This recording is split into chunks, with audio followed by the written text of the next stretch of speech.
Okay, welcome back. Hopefully everyone's up to speed and the website, the ebook, and your brain are all working well. Let me know if you have any problems accessing anything on the website. This learning module is called Foundations.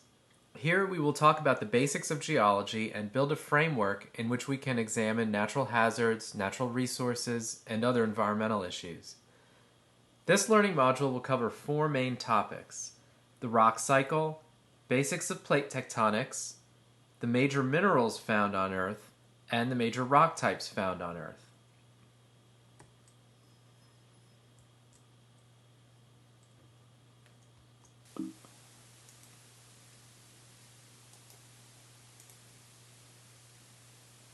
Recall from last lecture how we can envision the Earth as a set of spheres: the hydrosphere, biosphere, atmosphere, lithosphere, and so on.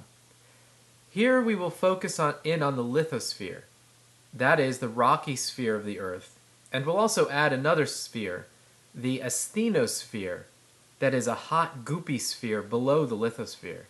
We'll talk more about these in detail later on. So we'll really be talking about the deep Earth. But remember, even the deep portions of the Earth are affected by surface processes, as we'll see. There are interactions between all the spheres, even including the deep ones within the Earth.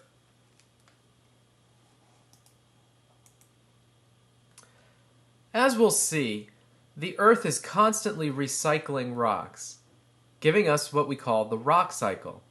In some ways, it's arbitrary to decide where the cycle starts, but let's say it starts when hot, molten liquid cools down to form a crystalline rock, like what happens when this Kilauea lava cools down.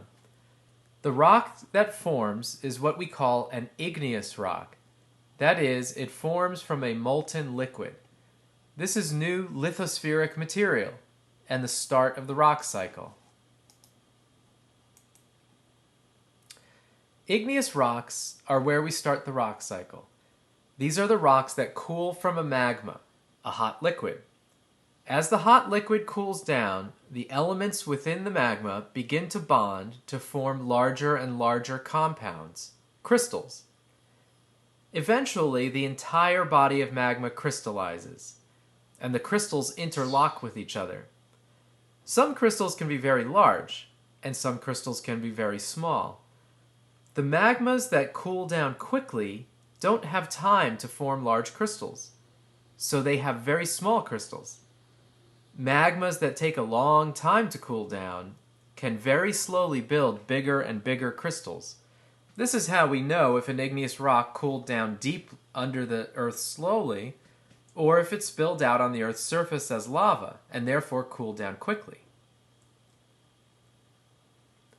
Here's an example of an igneous rock that has large crystals. Those large crystals you see must have grown slowly over some length of time.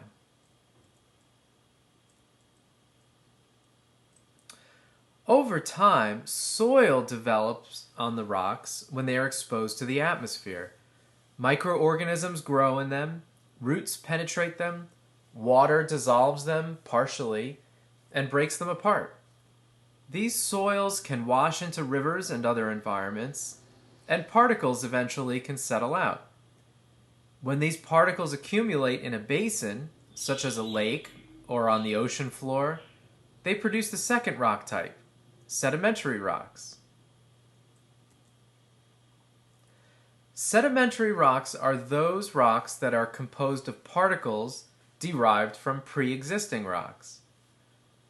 Those particles might have been physically transported, such as the sand and gravel you see in this sample, or they may have been chemically transported as dissolved solids, and then precipitated either through evaporation or through the action of an organism. In some areas of the Earth, the movement of the tectonic plates results in huge collisions. Sometimes these collisions produce massive mountain belts, like the Himalayas shown here from space. In this picture, the Indian plate is toward the bottom, and the Asian plate is toward the top. Where the two collide, the rocks are slowly but surely getting folded, faulted, and uplifted into the air. On the surface, the rocks are getting thrust up into the air, but deep underneath, they are being squeezed by the intense pressure of the tectonic plate collision. This squeezing, along with the baking that comes with extreme depth within the Earth, changes the rock, creating our third group of rocks, the metamorphic rocks. Metamorphic rocks are those that are formed when a pre-existing rock is exposed to high temperature and high pressure, baking and squeezing. It takes great mountain building events or tectonic collisions to produce such rocks. So this gives us what is known as the rock cycle. It's a way of thinking about the way rocks transform from one type to another. We start up at the top where igneous rocks cool down from a liquid. These rocks then are weathered, eroded, transported into a sedimentary basin where they become sediment if they're loose particles, and if they're cemented, they become sedimentary rocks. Then, when rocks are metamorphosed, that is, heated and compressed because of tectonics, they transform into metamorphic rocks. Finally, if the rocks are heated so much that they actually melt, a new igneous rock is formed, completing the cycle. There are a couple important things to notice about the rock cycle. First of all, it doesn't only go in one direction. You can get from almost any rock type to any other rock type, depending on what happens geologically. For example, an igneous rock can be metamorphosed if it is compressed and heated. Or a metamorphic rock that is uplifted and eroded can form a new sedimentary rock. Very often, sedimentary rocks go through many cycles. For example, if a sandstone is eroded to release sand, which is then deposited at the beach and forms a new sandstone. Keep in mind that each step in this process may take millions of years. The second thing to notice is that a lot of the processes of interest to us as people are in the connections between the rocks, not necessarily the rocks themselves. So, for example, understanding volcanic hazards lies in the steps preceding a new igneous rock. Understanding how a river floods is in the steps preceding a new sedimentary rock. A lot of what geologists do is study the processes connecting the rock cycle.